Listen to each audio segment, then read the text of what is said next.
আত্মহত্যা করেছেন অভিনেতা জাহের আলভীর স্ত্রী ইকরা। শনিবার দুপুরে মিরপুর ডিওএইচএস এলাকার একটি বাসায় এই ঘটনা ঘটে। স্ত্রীর আত্মহত্যার বিষয়টি নিশ্চিত করেছেন অভিনেতা।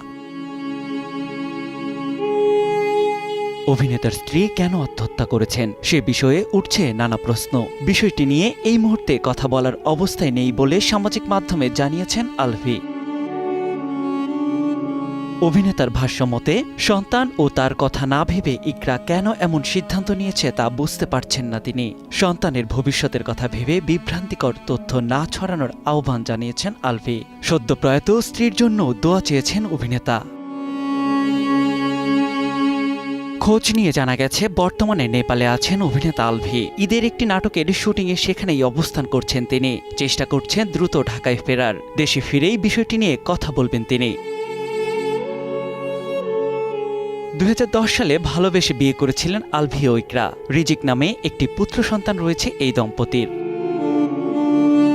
নিয়াত শুভ, সময় সংবাদ, ঢাকা।